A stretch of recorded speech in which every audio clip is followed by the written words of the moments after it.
నమస్కారం. Welcome to my channel. ఈ వీడియోలో ఉద్యోగులను ఇబ్బంది పెడితే తగిన మూల్యం చెల్లించుకోవాల్సిందే. సంక్రాంతికి ఒక అయ్యారు కనీసం ఒక డీఏ ప్రకటన. దీనికోసం పూర్తి తాజా సమాచారాన్ని వీడియోలో తెలుసుకుందాం. వీడియోని అయితే ఎక్కడ గాని స్కిప్ చేయకుండా ఎండ్ వరకు చూడండి. అప్పుడే ఇన్ఫర్మేషన్ పూర్తిగా అర్థమవుతుంది.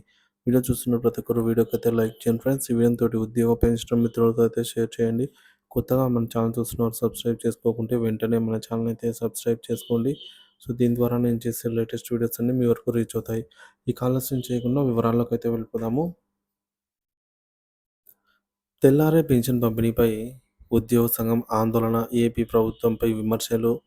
ఆంధ్రప్రదేశ్ ప్రభుత్వానికి చెందిన ఉద్యోగుల పింఛన్లను తెల్లవారుజామునే పంపిణీ చేయాలనే విధానాన్ని తీవ్రంగా విమర్శించారు. ఆంధ్రప్రదేశ్ గవర్నమెంట్ ఎంప్లాయీస్ ఫెడరేషన్ ఏపీజీఈఎఫ్ అధ్యక్షుడు కాకర్ల వెంకట్రామరెడ్డి తాడేపల్లిలో నిర్వహించిన ఫెడరేషన్ రాష్ట్ర కార్యవర్గ సమావేశం అనంతరం ఆయన మీడియాతో మాట్లాడారు. ఉద్యోగుల పట్ల జరుగుతున్నటువంటి అన్యాయాలను ప్రభుత్వం వెంటనే సరిదిద్దాలని ఆయన డిమాండ్ చేశారు. ఇక ఉద్యోగుల సమస్యలు ఏంటంటే అవమానకర పరిస్థితులు. ఉద్యోగులపై దిగ దిగువ స్థాయి అధికారుల నుండి పై స్థాయి అధికారుల వరకు ప్రతిఘటనలు మరియు దురుసు మాటలు వినిపిస్తున్నాయని ఆయన ఆరోపించారు. తెదేపా కార్యకర్తలు వస్తే టీ ఇస్తారు కానీ, గౌరవంగా కూర్చోబెట్టి పని చేయిస్తారు కానీ, మా ఉద్యోగులకు మాత్రం గౌరవం లేదని వ్యాఖ్యానించారు. పింఛన్ పంపిణీ సమయంలో ఇబ్బందులు. గ్రామ సచివాలయ ఉద్యోగులను తెల్లవారుజామునే ప్రజల ఇళ్లకు వెళ్లి తలుపు తట్టి పింఛన్లను పంపిణీ చేయడం అనేది అత్యంత అవమానకర చర్యగా అయితే వెంకట్రామరెడ్డి పేర్కొన్నారు.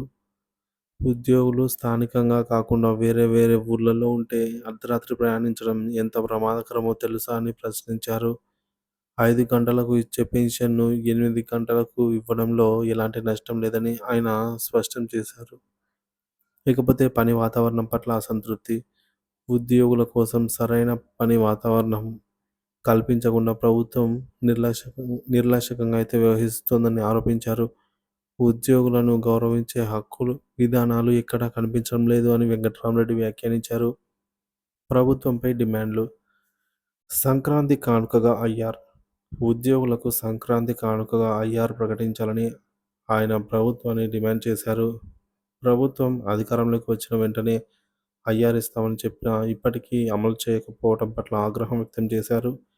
పెండింగ్ డీఏల విడుదల. కనీసం ఒక డీఏ అయినా విడుదల చేసి సంక్రాంతికి ఉద్యోగులను ఊరటకు గురి చేయాలని ఆయన అభ్యర్థించారు. పెన్షన్ పంపిణీకి సమయ మార్పు. పెన్షన్లను తెల్లవారుజామున ఇవ్వకుండా ఉదయం 8 గంటలకు ఇవ్వడం ద్వారా ఉద్యోగులకు పని సులభతరం చేయాలని అయితే సూచించారు. ఉద్యోగుల భవిష్యత్తుపై హెచ్చరికలు. ఉద్యోగులను ఎవరైనా ఇబ్బందులకు గురి చేస్తే వారి పేర్లు రాసి పెట్టుకోవాలి. భవిష్యత్తులో వారు తగిన మూల్యం చెల్లించుకోవాల్సి వస్తుందని వెంకట్రామరెడ్డి హెచ్చరించారు. ప్రభుత్వానికి ఉద్యోగులకు మధ్య తమ కష్టాలను తెలియజేస్తున్న స్పందన లేకపోవడం తీవ్ర అసంతృప్తికి దారితీస్తుందని అయితే ఆయన అన్నారు. సమస్య పరిష్కారానికి వినతులు.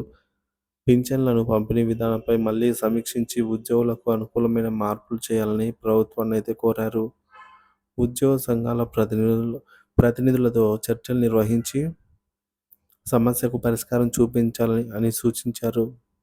టోటల్గా ఈ ఈ సందర్భంలో సంక్రాంతి పండుగకు ముందు ప్రభుత్వం పెన్షన్లు, డీఏలు, ఐఆర్ వంటి అంశాలపై సానుకూల నిర్ణయాలు తీసుకుంటే ఉద్యోగుల మనోస్థైర్యం పెరుగుతుందని వెంకట్రామరెడ్డి అభిప్రాయపడ్డారు. ప్రభుత్వం నేరుగా స్పందించి ఉద్యోగులకు న్యాయం చేయాలని ఫెడరేషన్ అయితే కోరింది. ఈ విధంగా వెంకట్రామరెడ్డి ఒక డీఏతో పాటు ఐఆర్ ప్రకటించాలి సంక్రాంతి కన్నా అని అయితే కోరటం జరిగిందండి. దీనిపై మీ అభిప్రాయాన్ని కామెంట్ ద్వారా తెలియజేయండి. అలాగే మనకు పండుగ తర్వాత అండి government of Andhra Pradesh general administration department వారు జారీ చేసిన మెమో ఇది అనమాట. ఇక్కడ ఈ నోటిఫికేషన్లో ఏముందంటే cabinet meeting of the council minister to be held on Friday 17th January at 11 AM అని అయితే రావడం జరిగింది. మనకు 17వ తేదీన క్యాబినెట్ భేటీ అయితే ఉండబోతోంది.